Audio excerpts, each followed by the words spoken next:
The subject of sex remains taboo in Africa, and some would say we should not touch it. It is sacred to our people. But how do we get to know about sex in a world where we are exposed to other cultures that are talking about sex and teaching us to do sex their way?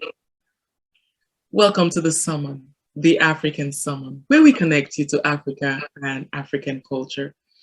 In today's edition, we have invited the Mafo of Kai to grace us with her presence and her wisdom and help us unravel this subject and the critical reasons why we should learn about our culture and how it relates to sex and how to handle it. Invite your friends, neighbors, and loved ones and join us at the fireside for this great discussion. And while you're at it, don't forget to subscribe to the channel, like our video, and share. Welcome, Mafo. Thank you, Marilyn. Mafo, it's so great to have you back. It's my pleasure to be again on this platform, Marilyn. I know that our last conversation was a great thriller for most of us. So we're so happy to be able to continue this conversation with you. I'm going to start out with the obvious question. People are saying, hey, we have forever had sex as a secret thing. Let us not talk about it. Keep it where it's been, secret. Why do you think it is critical that we bring up this subject, educate ourselves and our children on sex? Yeah, Marilyn, like we talked in the previous videos, that was in the past. I just want to recall you and bring you back to how sex and marriage was done in the past. Sex and marriage and how children grow up before and today.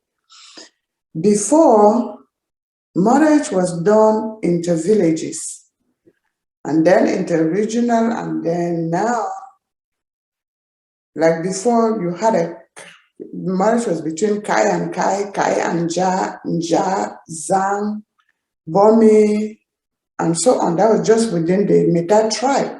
It went beyond Meta tribe to interregional, Meta, Mankon, Pinin, Bamso, and so on. After that, it went to region, Bamenda, Mankon, Yaoundé. Mankon, Bassa, Mankon, Douala, and now it's even worldwide. We go to China, we have our children that are married to Chinese, we have children that are married to Americans, we have children married to British women, or British men, or French men, or French, So, we have children that go to school all over the world, and all over the world, the other countries talk about sex. They talk about sex, there is a TV, there is, social media that is meeting us all the way in the villages in Cameroon, not only on the TV, but also on the phones. And we are now exposed. We hear sex all over the place, all over our TV and all over the social media. And the way they talk about it is the culture of the Western world, which is not our own culture. So if we don't talk about it, like other countries are talking about, then we are going to lose something that is valuable to us and then take what is not ours and put it in place. Because in other countries, when they talk about sex and marriage is not working, why don't you divorce? Just divorce. What I hear you, in other words, what I hear you saying is that if we don't teach our culture, people do not understand why we have that culture. They don't understand why they should continue to uphold that culture. Essentially, another person is going to teach them their culture. And then our own children will not understand us because we will be speaking based on our culture. And then they'll come to educate us on another person's culture that they have learned. So guess what? Our culture is dying. Am I right, Mafo? You're right, perfect. So we need to teach them so that our culture doesn't wipe out completely. And then Now, we'll go adopt some other person's culture. so what are those cultural values in Africa that surround marriage and sex? What are those values? Help us to understand these values and give us some examples on how it really takes place. The way the African number one value to sex and marriage is chastity and fidelity. We uphold it and it will remain. We'll talk about it, let it stay, so that our children and parents should continue with that value of chastity and fidelity amongst our children. Let's talk about it, how it goes. Today, we have parents who have embraced the culture of other countries. You just let your children come in with their boyfriend, 15-year-old child, 14, bring a boyfriend to your house. They are there running around and kissing around you. Oh God, how can that happen in an African setting, in an African family? Or your daughter is pregnant at home and it's just okay, you just open your hands and embrace children that are made in your home. It's not supposed to be like that, because our culture puts a lot of value to you preserving yourself and get married, prepare you for marriage so that you go into marriage as a girl that is valuable, that has value to yourself and to your family. Then the non-divorce value is there. When you're married, get married, you're married, and there is no divorce.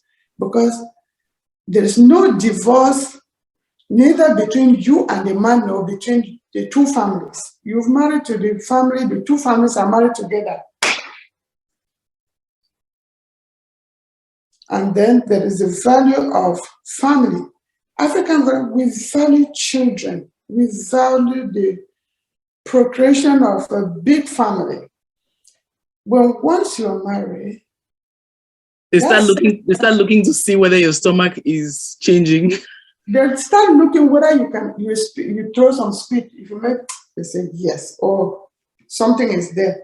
Your in-laws will cook food and bring to you. Your friends, the community, people will come visit you. And when they come with nice things to feed you, they start looking to see whether there's some features that are changing on you. Your breasts are bulging out, your jaws are changing, you are maybe vomiting or throwing spit to see whether you're pregnant.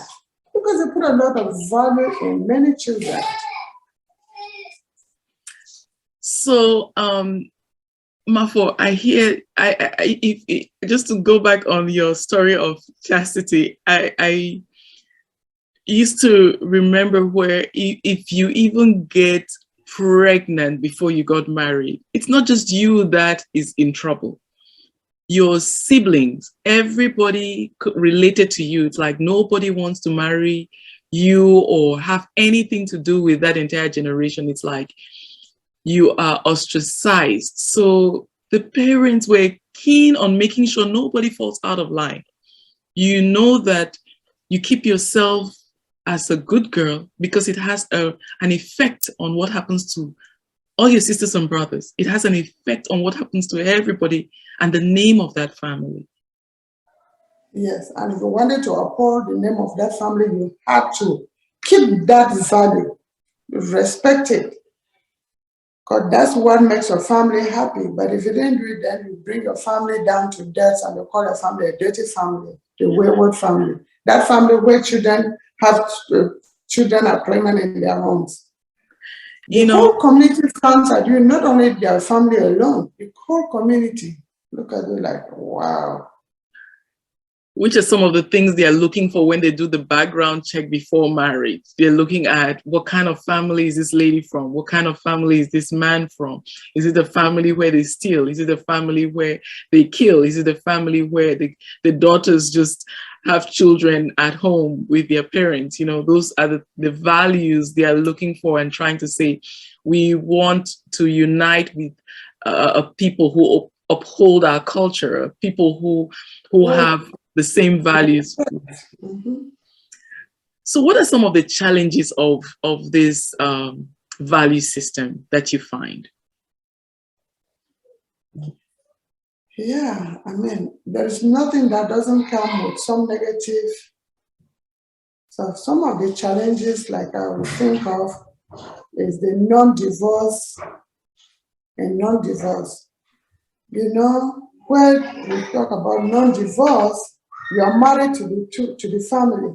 The other family already takes you like their daughter, and the other one takes your husband like their son.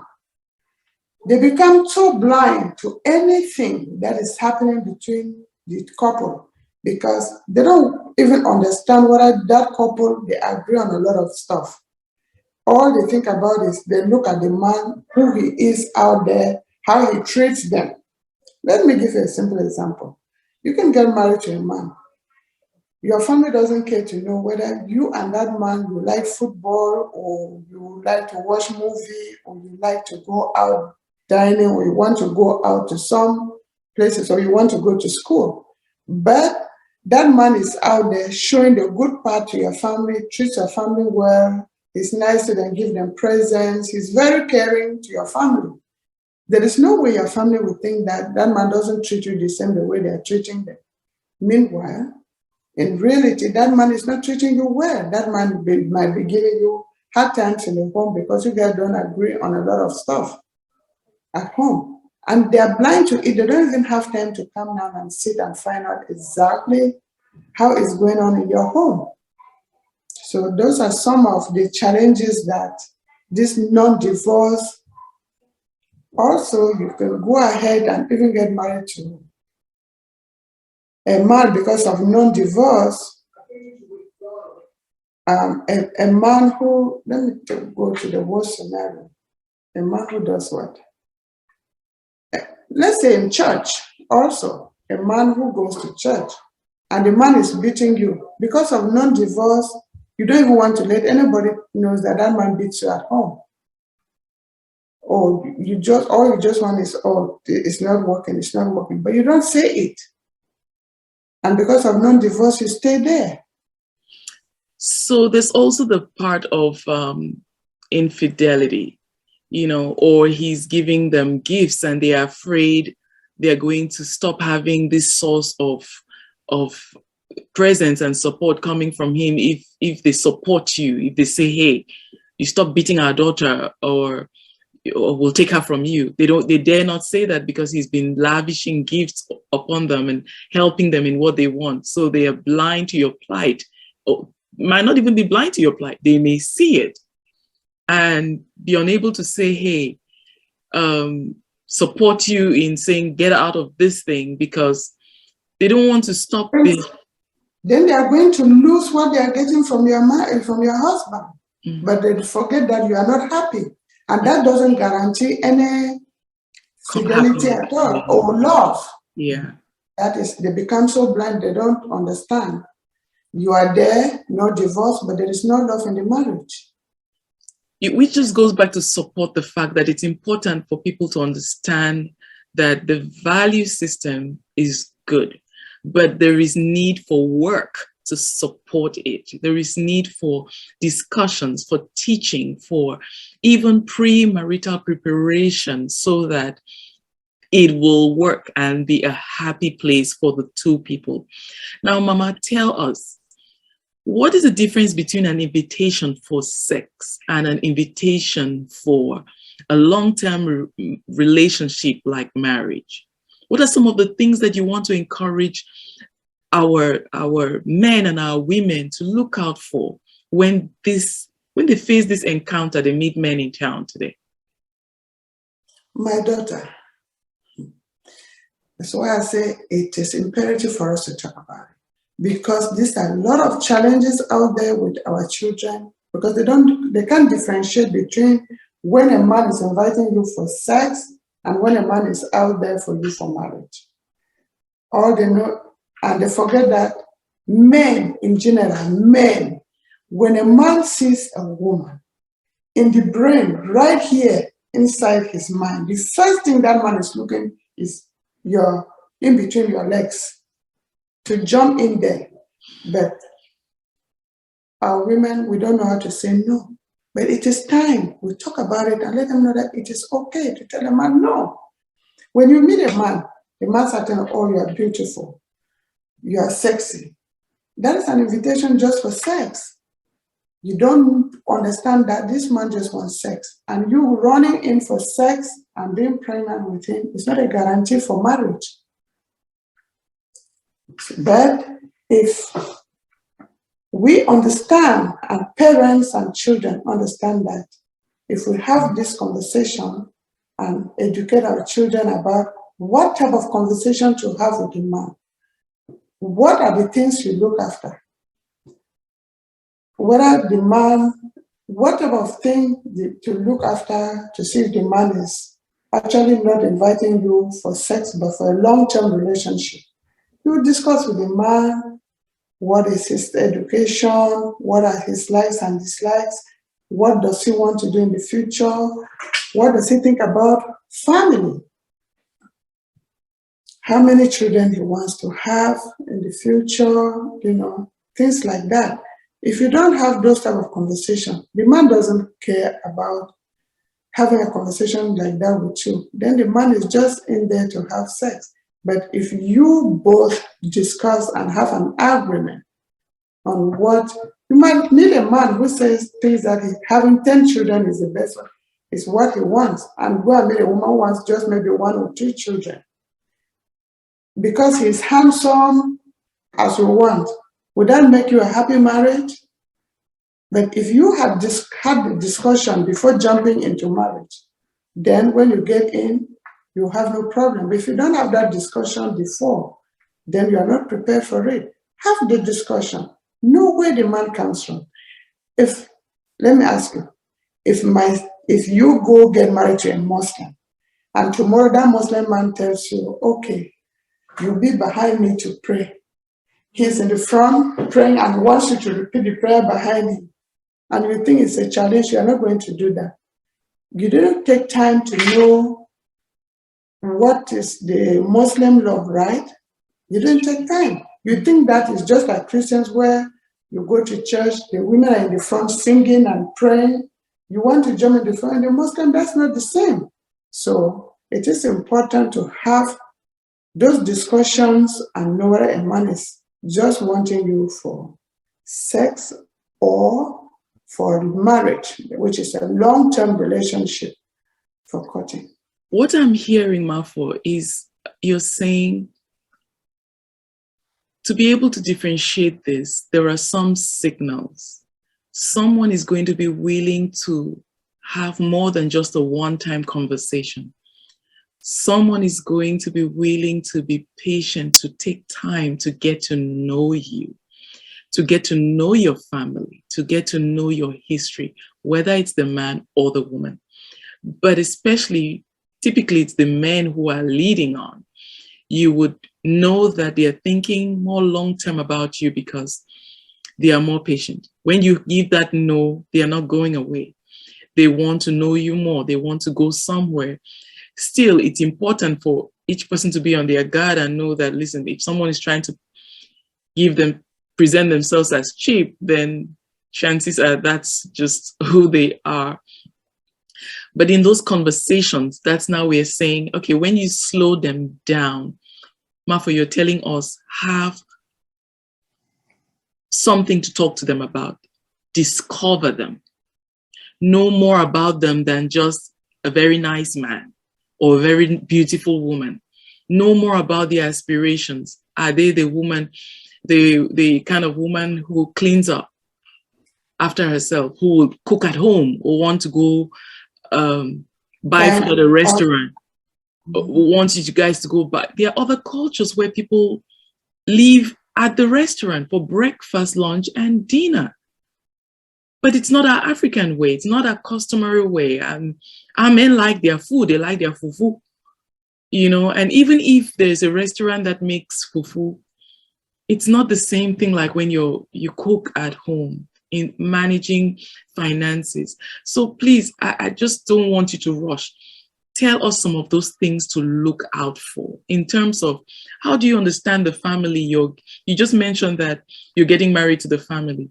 What are some of those signals you find when you should look out for when you visit the family? What are some of those signals to look at when you talk to the man and you want to find out what his demeanor and character, how he handles situations? Please help us. The way he talks to his sisters, to his family and brothers will make you understand.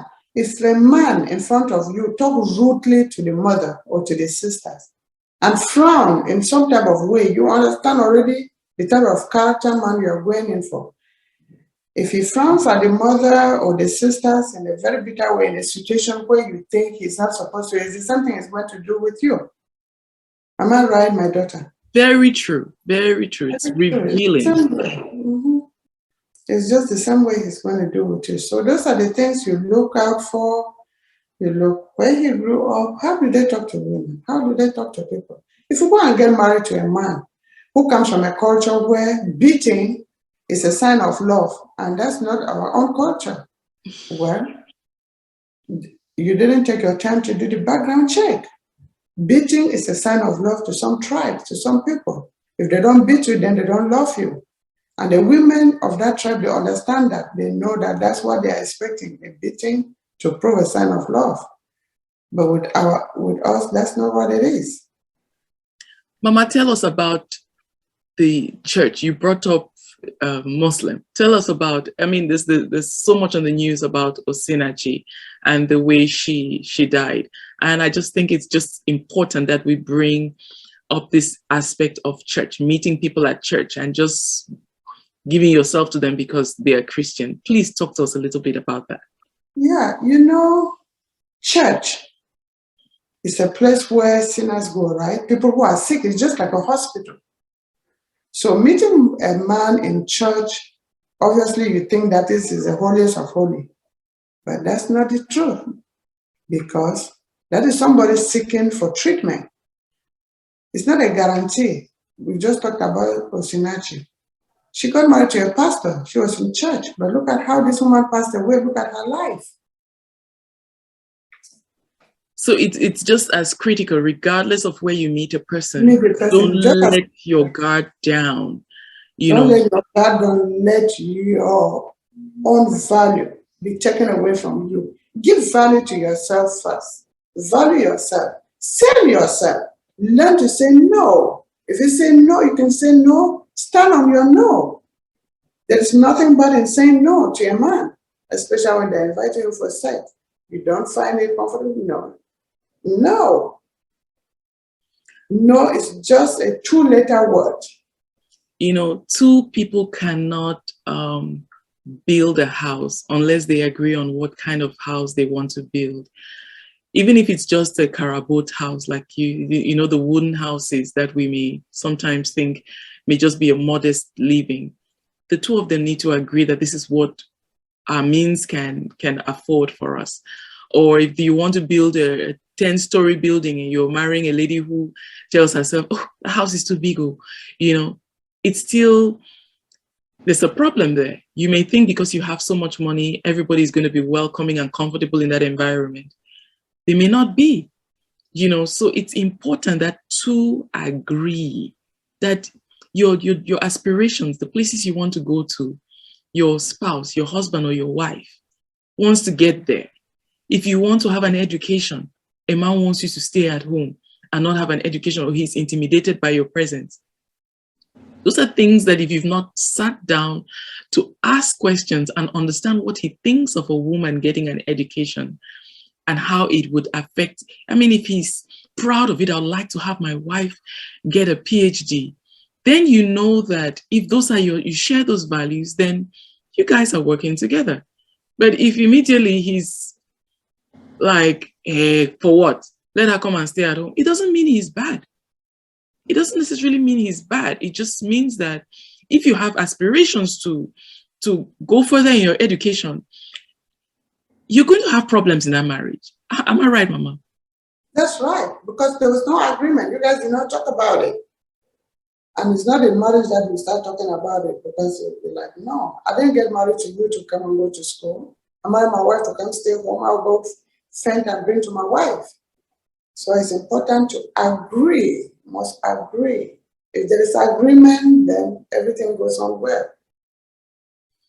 Mama, but people change, especially women's hormones, they go left and right, and people change in their dreams. So how, all with all these things that they found before they get married, and when things change, you have a child that has a health need and stuff.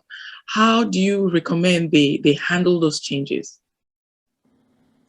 I mean, the both of them still have to talk about it and agree on how to manage the health challenges, how to manage. Changes come immediately after marriage. Let's say you're married and immediately your wife is pregnant. Hormonal changes are right there on the woman. There are things that the woman will hate, there are things that she would like. The man has to accommodate that situation with the wife. Agree that, these are things that come with hormonal changes. It's not by her fault. So, and of course, the man, sometimes men don't even want to see their wife pregnant. They want to look at them sexy. They look at the big tummy, the deformation of pregnancy to be something else. And after delivery, post the baby fat on the women, some men don't want it. But there's nothing you can do about those changes. Just are natural changes that come on with life. And these are things that if they don't discuss, sit down, there is no love, there is nothing that is putting them together is going to put the whole marriage in trouble.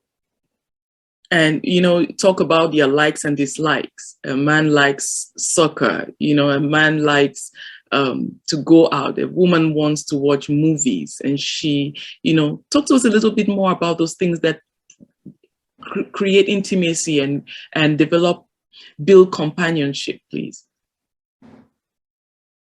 Yeah, I mean, like, if your husband likes soccer, you don't like soccer. There's no way you're going to even help him go to soccer. You might turn to be that woman that will be hiding the husband boots and sportswear in the closet or somewhere out of the house so that the man shouldn't go. And if that man wants to go, the man will go with his suit and go and be in the goal just because that's what he wants. And that's going to not bring you guys closer because by the time he comes back, the woman is there with a very black face looking at, look at this man. I did everything that he shouldn't go, but he still went. So those are the type of things, find common things that you guys love to do together that you can do. If you like watching a movie, you can watch movie together. Make your home a lively home. Watch your movie even in the house. Make your little popcorn and put your big screen TV and watch. If you are capable of going out to go to a movie and do it, that's fine. If you are a good dancer and you want to be dancing, you can even dance even at home. I know of couples that put music at home and they dance together and they actually enjoy their dancing. Or they even sing. They just like singing. They can sing in their bedroom, they sing in their living, they sing even in their kitchen, they sing at the porch, they sing everywhere. They just enjoy being together. And they cannot enjoy if they don't agree. That will bring them more closer and closer and closer. But we are in no way saying that marry a person if they are 100% agreeable. Again, we just want to emphasize that it's not about 100%. That perfection doesn't exist on earth. It's just that it grows. It's you grow. You at least the beginning has to have a foundation of agreement. Then when you are together now, it grows more and more. And you enjoy it. How different is courtship from marriage? How different is dating from marriage? Those are two different things. Courting a man or a woman is different from marrying a man. During courtship, the both of you want to show a superficial behavior, way of doing things. Until you get married, then you see the real colors of a man when you are together. You want to show your best when you are just courting a man. The man wants to show you the best. Oh, he's so sweet. Hide other black color of him or her. You don't see that. And all of this, just to remind our audience, all of these are, they sound like, what has all of this got to do with sex? You know, please, Mama, help us bring it into perspective. What has all of this you've been talking about, the courtship, the knowing, what has it got to do with sex? These are all the things that help you to bring people together, to have that intimate relationship.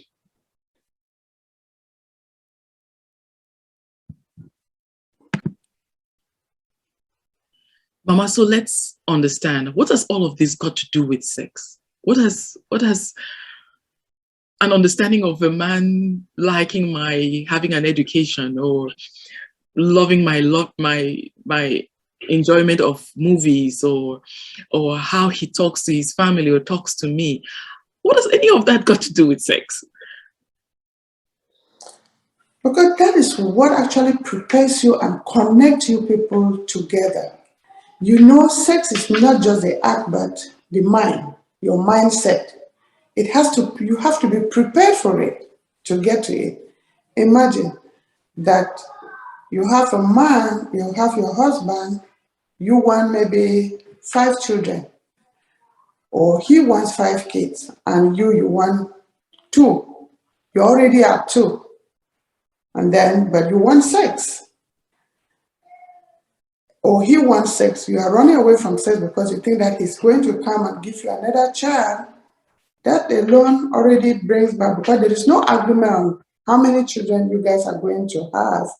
It disconnects you, bring a lack of connection between you and the man. Only alone, the intimacy of sex is not there. So we're talking about all this important. These are things that are evolved around putting people closer together for sex, or preparing you for good intimacy sex. Just a lot to talk. No, like, you know, you were talking about like education. Tell us, how does being at the same, understanding each other's career, how does that connect to sex, please? Imagine that your husband had planned to go to school, and you guys did not agree that maybe he was going to go to school. You wanted to go back to school. And then one day you want to go to school. By the time you want to go to school, he is frowning at you. He doesn't want you to go to school. By the time you come back home from school, you want sex. He's disconnected because his hormones are not there. He doesn't have the zeal. He doesn't have the interest. There's a breakdown. There's no connection. There's no intimacy in that sex anymore, because there is no agreement on this, on your education. So what you're saying is that whether it's the man or the woman, the things that surround your house, the things that surround your beliefs, if he wants to pursue it, look at careers like physicians and lawyers who are so busy, accountants, they are so busy at their jobs. They're not like maybe teachers who have vacation time and have a whole summer off, or third-term exams after schools are over, they are at home. So you go comparing with your friend who's got a husband who has so much time in his hand and can come go with you on vacation somewhere. If there's no understanding, you start saying, oh, why aren't you taking me out like Jane's husband is, or Suzanne's husband is? You don't realize that their reality is different from yours. But if you guys understand each other, then chances are, when it comes to sex, that understanding translates to, if you have just 2 hours, you value the 2 hours you've got. If you have 2 days, you value the 2 days you've got, because you guys are unique people. But if there's no understanding, it just breaks down everything. There's complaining, because where there's lack of understanding, where there's lack of connection, where the two do not agree, there is bound to be trouble. Is that right, Mafu? That's right. It's bound to be true, and that's why we're talking about it. Mama, I have one last question for you. An invitation to sex, to have sex, what does it look like for a man? And what does it look like for a woman? Now we are talking in the context of marriage.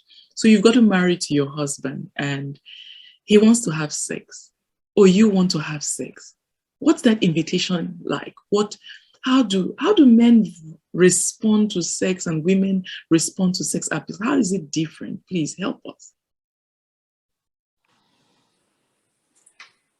Yeah. And a relationship, invitation to sex is the whole scenario. It's the whole world. It involves a lot of activities, a lot of things that we do around the home. Let's start with the woman. The woman who is there needs to keep herself pretty clean. Even if you have just 2 dresses, keep those 2 dresses clean. Wash them clean, keep yourself clean. Don't stay in the house in rags. If it is cupboard that you want to stay, let that cupboard be clean. Let your house be clean. No man wants to be around a woman that is dirty. Make your bedroom a comfortable place for the man. Let the bedroom be clean, your toilet clean, your kitchen clean. Serve your husband. Cook good food to your husband. Serve the man the food on the table. Don't let the man to come get the food from the pot and go and put in the microwave.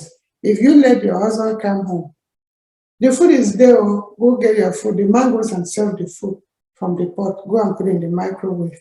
By the time the man is eating that food to come to sex, there's no more appetite for that sex.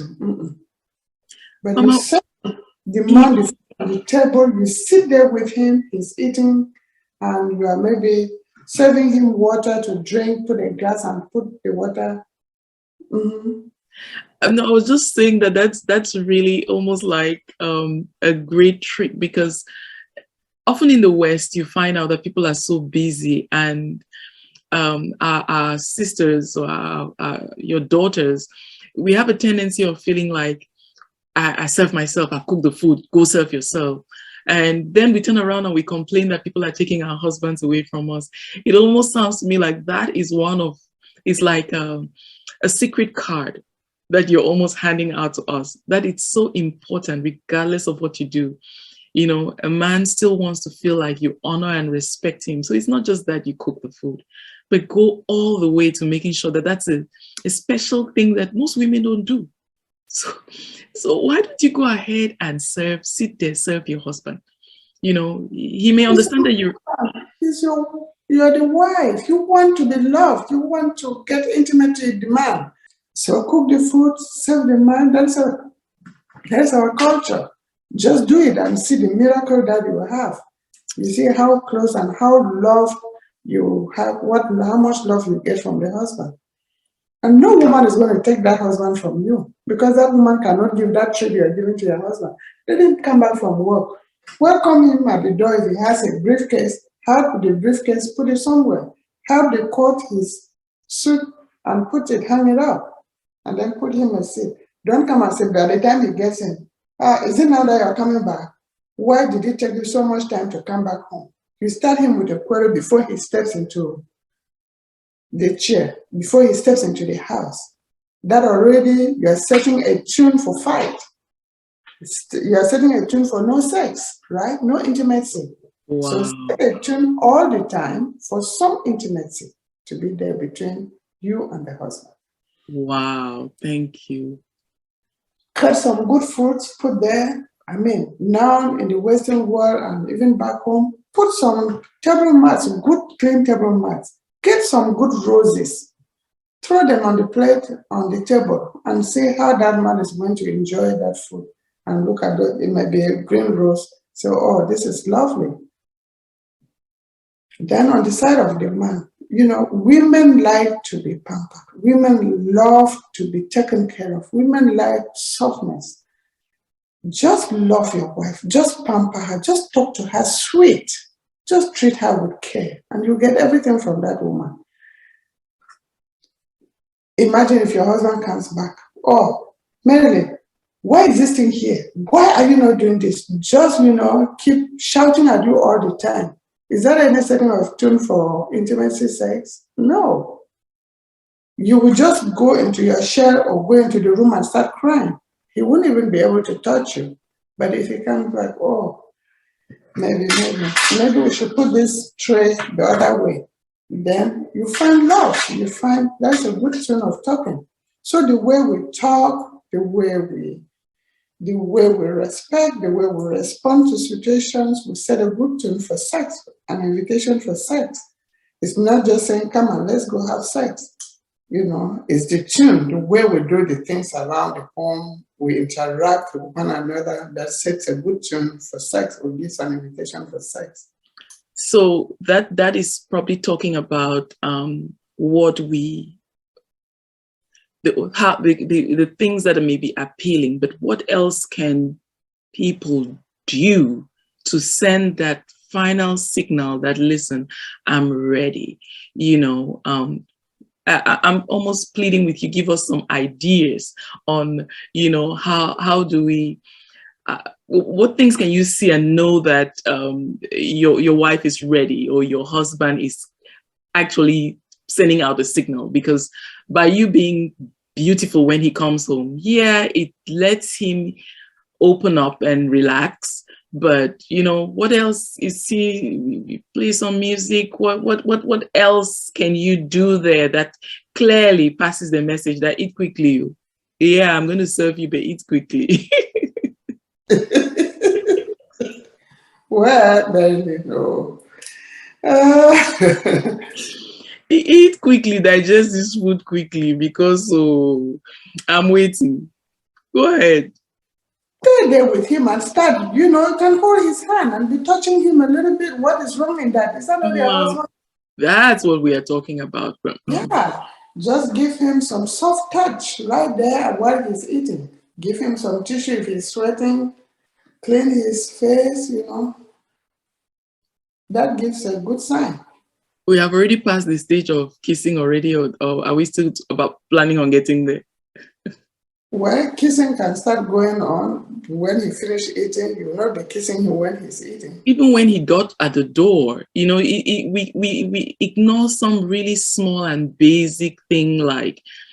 Marilyn, kissing at the door is what should happen every day. How do you welcome the man at home? True. As soon as he gets to the door, give him a hug and a kiss. That's a good one. Mm-hmm. As soon as he gets home, let him feel love. Let him feel the love inside the house from the wife as he gets in. Mm-hmm. Mm-hmm. He should be ready to receive the kiss and give you one. Yes, Marilyn, it all differs. But in general, the mood of the home will set the tune to an invitation to sex. A moody woman will never invite a man to sex. A happy and sexy, lovely, welcoming woman will be inviting the husband to sex. A courteous husband who pampers the wife, of course, will set the forum or a place for an invitation to sex. Take for example, welcoming your husband from work at the door with a big kiss and a good smile, clean and smelling good, with some nice plate of food on the table, would set a good tone to an invitation to sex. Sitting nearby him, serving him the food that you've prepared. There's nothing that would take that from you as giving good love and inviting him for sex. Men know those signals. Oh, this woman, maybe this is what he wants today. We'll be eating. Hey, Abeko, eat this food quick and, finish and let's go to the room and discuss something. We have something to discuss. Your bedroom looks clean. I know most women already are doing that, but you can do that and then you come out and you talk to the man with no respect. That man is not going to respond to that room that is clean and smelling good with all the romance of candles. That man is not going to go there. The emotions will be down.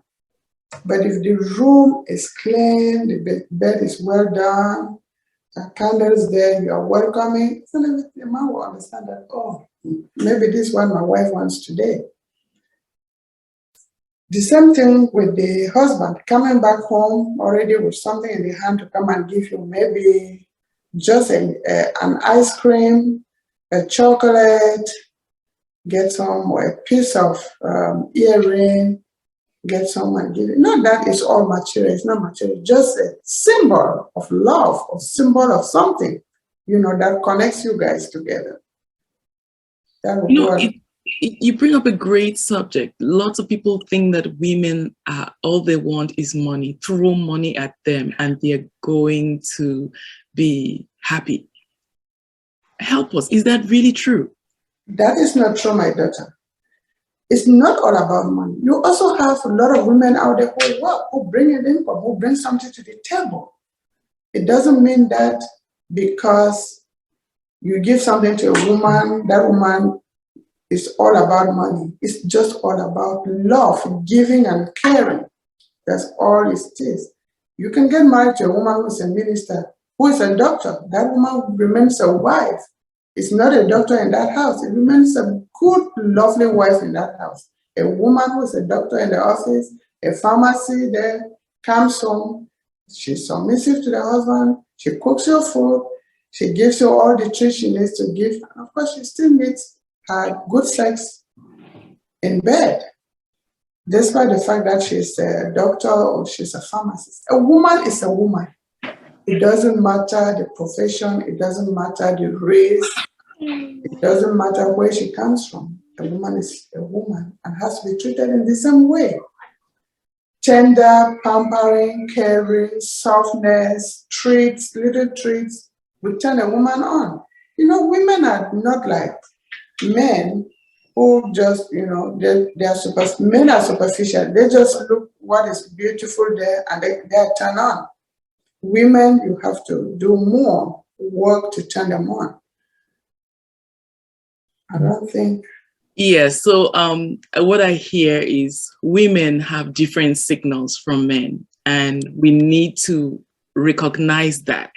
Our men need to realize that the touching, the way you talk to us, the way you treat us throughout the day prepares us for that invitation. Whether you're trying to have sex during the day or have it at night, you're preparing us for that event. And even when you have a disagreement, you don't need to get too excessive in using hard words on us, because it will take you so much more to build us back to that beautiful place. And it's been said, when you find a woman quarreling and angry, chances are that she's not had sex. Chances are that, because with the woman, sex really calms her down, and her desire to have more sex keeps her in that zone of tenderness, of kindness. But how dangerous it is to really have a woman that you're not having sex with. How please help our men understand just how dangerous it is to have an unsatisfied and uncared woman in your house. You have a bitter woman, then leads you to have a very bitter woman who will be hostile to everything around her. I remember a story I want to tell you. In Yaoundé, we had a neighbor that this woman, everybody could tell when this woman is happy, when she had a good night. And when she's in the morning, if she's angry, oh my God, hey, go there with your lashes like your father's own. All the insults, she would insult the children, she would kick the buckets, dishes, everything. She's just angry with everybody around her. But the day she's happy, early in the morning, she's already smiling. Hey, go and buy bread and eggs. Let me make breakfast for daddy. You know that this woman is happy. She gets up, she's happy, she had fun, she had something good. The man was up to the task, but an angry woman is not good. Men, please take care of your wives in bed, in everything. Give them the love. Have time for them. Give them the treat. Or the meta men. When a meta man wants to take care of a woman, my dear. Oh Lord. The man starts preparing you all the way, maybe 2 days even before.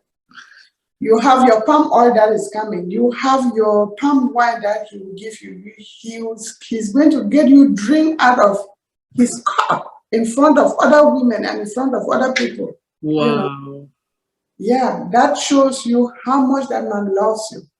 And then, you know, it brings your emotions up, brings you feeling good, getting yourself prepared for it.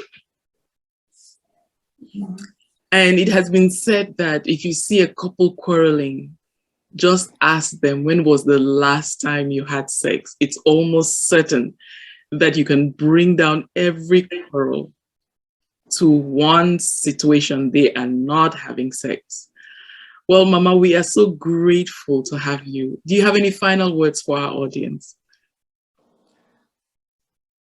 What final words would just be, you know, let's learn. I know people already know these things, but we have to keep talking to remind them, to let them know how important it is for us to uphold this education and value of sex and marriage. That's all. Because we want us to keep it together so we can pass it down to our children and grandchildren. You heard it from the mouth for yourself. Be sure to continue to subscribe to our channel, like our videos, and share if you love this content. And until next time, I am Manondo Akono saying, thank you for responding to this sermon.